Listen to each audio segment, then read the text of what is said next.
Bom, vamos lá.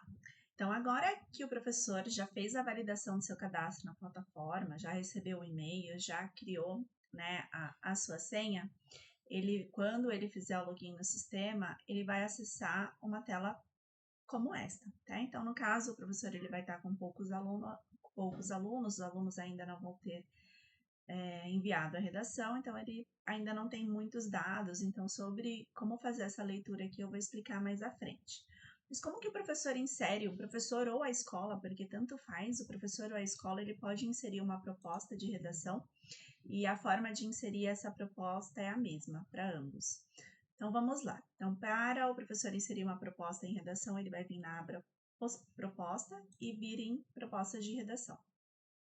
Aqui, o importante é o professor visualizar primeiro as propostas que já tem na plataforma antes de adicionar, porque muitas vezes já existe esse tema. Então, só para você ter uma ideia, hoje nós temos mais de 500, chegando ali em quase 600 temas. Isso em abril de 2024. Nós inserimos semanalmente os temas na plataforma, então muito provável que quando vocês assistam esse vídeo, terá muito mais.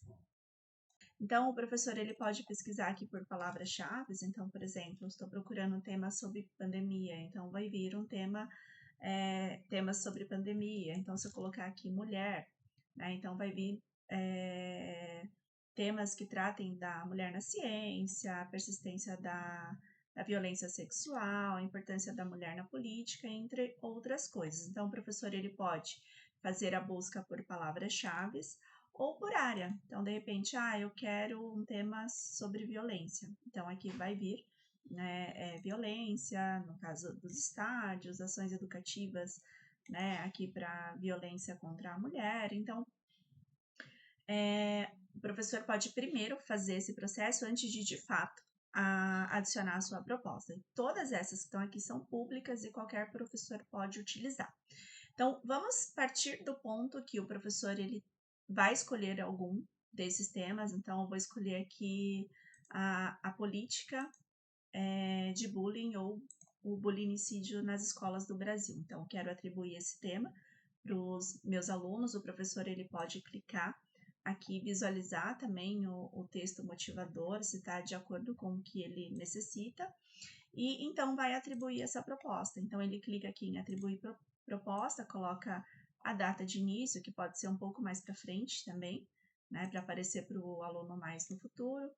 Ele pode colocar uma data de entrega, né, então vou colocar aqui hoje, quando eu estou gravando esse vídeo, 18/4, a data de entrega.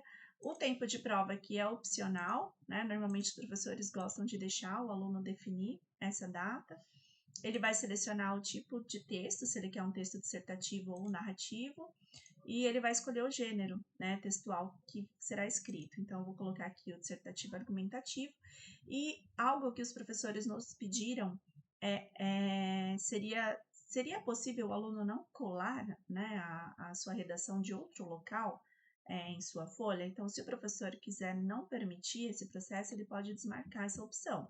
Então, se ele desmarcar, o aluno ele não vai conseguir copiar um texto, por exemplo, de um arquivo Word e colar na redação. Então, vai muito do professor permitir ou não permitir esse processo. E aí, o professor ele pode inserir, né, para mais de uma turma, né, no caso. Então, eu posso inserir esse mesmo tema para mais de uma turma ao mesmo tempo.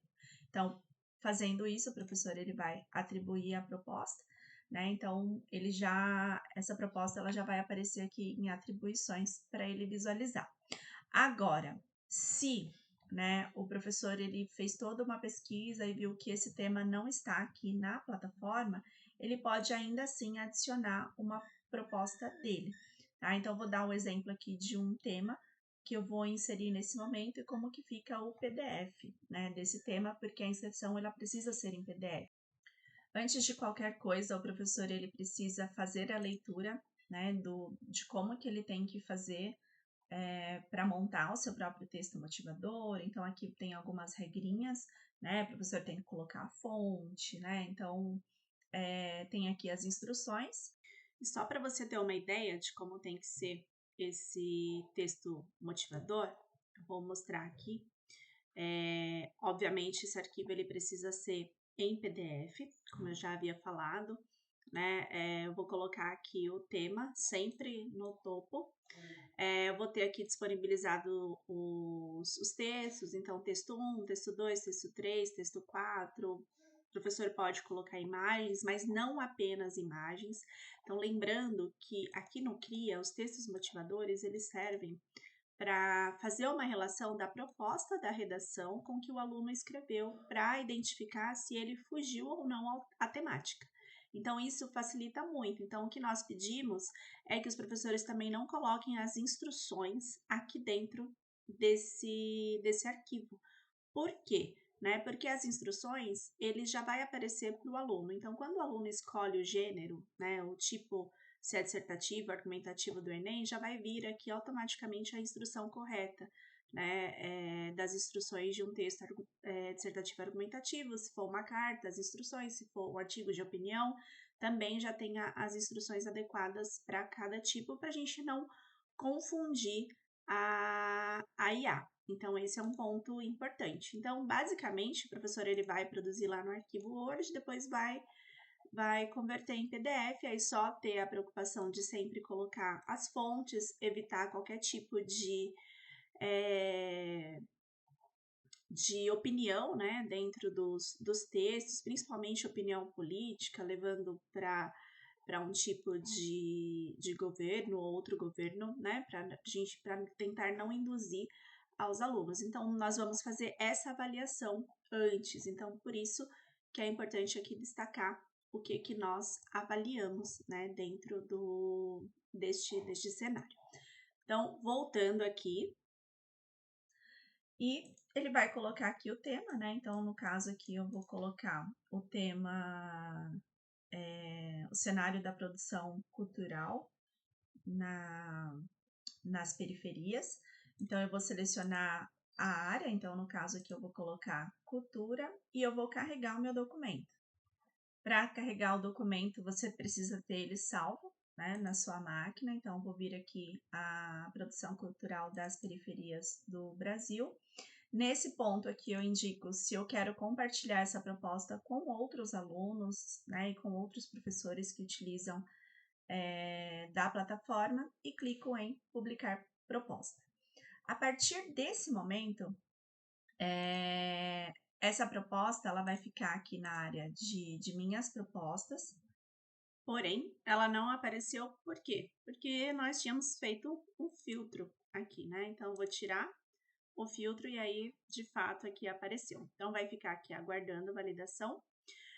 Esse aguardando validação é justamente para entender se quem inseriu essa proposta seguiu todos os parâmetros que precisam ser seguidos, como textos com fonte, não foram textos copiados prontos de outros locais. Então, nós vamos fazer a validação disso e assim que estiver validado, e a partir desse momento os alunos poderão visualizar. Então, vou mostrar agora como que fica quando ele é aprovado. Quando ele for aprovado, ele vai aparecer exatamente aqui como esse status. Ele fica aqui como processado. Se vocês forem aqui em propostas públicas, ele vai estar aqui em propostas públicas ou em minhas propostas, que no caso foi eu que acabei de inserir. Um detalhe importante, enquanto nenhum aluno escreve uma redação com esse texto motivador, ele fica disponível aqui para fazer edição de nome ou de troca de área. E também é possível excluir. Porém, a partir do momento que algum aluno escreve em cima dessa temática, aí já não é possível. Aí vai sumir aqui tanto o lápis quanto a lixeira. Então, basicamente é isso. A partir desse momento, o aluno ele já vai ter acesso a esse texto motivador, aí o próprio professor pode clicar aqui e também atribuir essa proposta. Então, basicamente, em relação a propostas de redação e atribuição, foi isso que eu conversei agora com vocês. Até a próxima!